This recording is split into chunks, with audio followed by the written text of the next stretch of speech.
This is RiverTalks with Jonathan Brush, President and CEO of Unbound.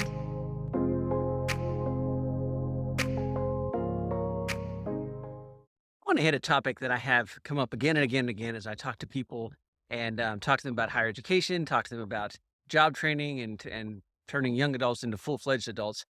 And that is that their culture has adopted this idea that the primary metric for judging whether a person is successful, whether a person transitions into adulthood, all has to do with earnings. It has to do with a job. It has to do with how much money you make. It has to do with a career. It has to do with your position in an occupation. In other words, the frame that defines adulthood is occupation and all the trappings that come with occupation: career climbing, position, authority, leadership, and salary, all those kinds of things. And I want to just pause and I want to just note that I don't think that this is a universal measurement.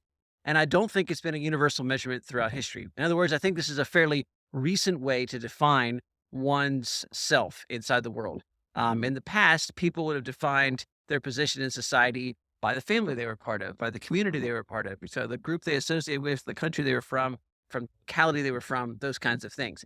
Now, I'm not necessarily arguing whether this is wrong or right.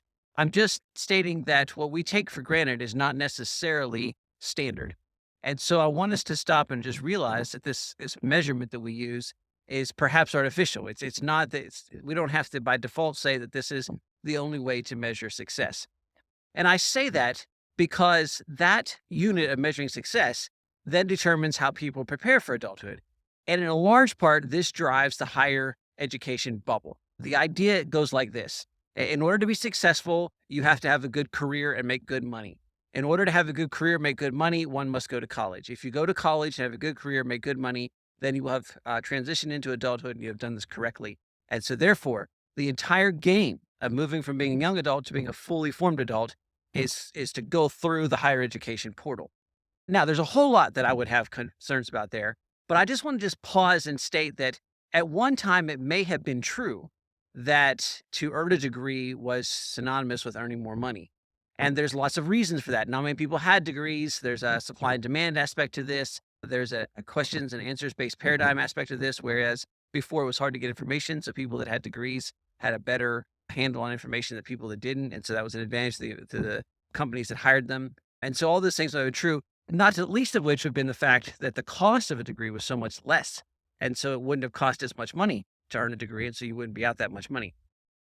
That, of course, has all changed now. We live in a questions-based paradigm now. Information is very easy to come by, and so there's less of a premium on that. Lots and lots of people have degrees, and so the market is somewhat flooded. But the big change here is, of course, the cost of degree has gone up.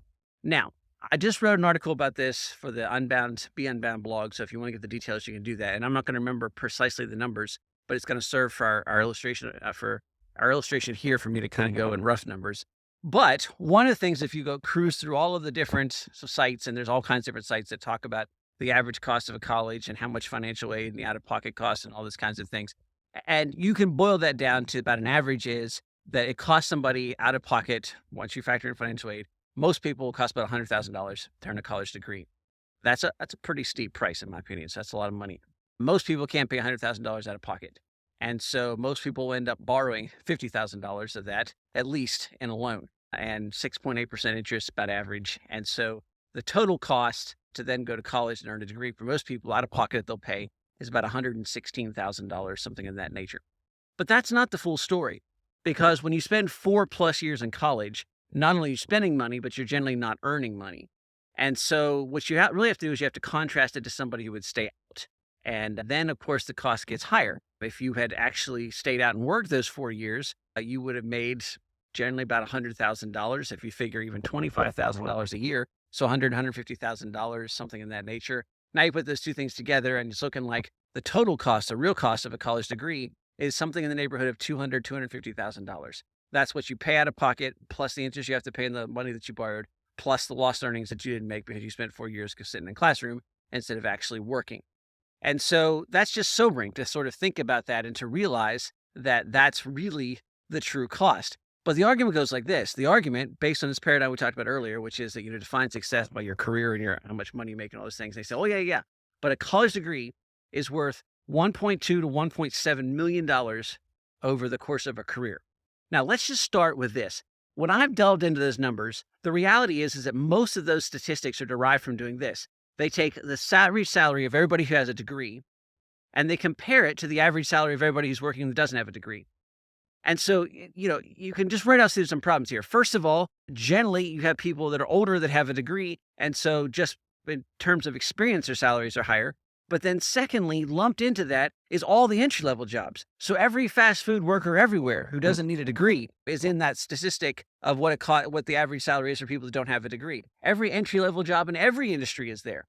And so, that just doesn't stack up. What would be a little bit better way, a more accurate way would be to say, let's compare all the people that have a college degree, their salaries, to everybody in the skilled trades. And nobody does that because my guess is the skilled trades would win. And not only would they win, but the time while their degree counter for people on the other side who earned the degrees, they cost them $250,000 to get that credential, where the skilled tradespeople got paid to earn their credentials. So the whole thing doesn't make sense anyhow. But let's just grant that it does. That indeed there's a 1.5, let's split the middle, a $1.5 million advantage over the course of 40 years in a career because you have a degree. I don't think that's accurate. I don't think it's even close to accurate, but let's say it was. Then let's just sake of argument say that you stayed out for 4 years. And in those 4 years, you made $17 an hour.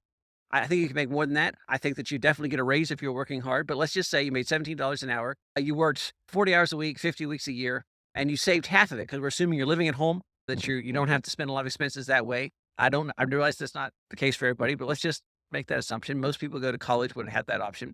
So you're banking something like $65,000, right? If you can save half of that. So you spend the rest on whatever goes on. $65,000 invested in index funds. If the stock market would meet its historical averages, which is 10%, over 40 years, return something like $3.6 million. In other words, it's almost twice as much as the premium for earning a degree. Now, you would say, well, there's all kinds of variables. You can't believe that the stock market is going to return all that. Yeah, sure. There's risks in that. You may not get that kind of return. You may not be able to save that much money. But compare that to the risk of this phantom number that, you earn $1.7 million more because of the career. What if you majored in something that doesn't pay that high? What if the economy tanks? What if? I think there's a whole lot more variables there. So you're basically spending 4 years earning a degree that you're hoping will pay off in some kind of way that you can't really predict, in an economy that's highly volatile and highly changeable, versus the reality of banking money and just basing on and betting on the returns that you get. But you're still talking about money that you actually have. Now, what's the point of this whole rant? Is the point that nobody should go to college and everybody should work 4 years and bank the money? Well, I mean, I don't know. That's a terrible conclusion, but that's not the point. My point is that we should all pause and think critically about what it is we're trying to achieve in terms of moving young adults to full adults. In some cases, college is exactly the right decision. It makes a lot of sense. Got no argument with that.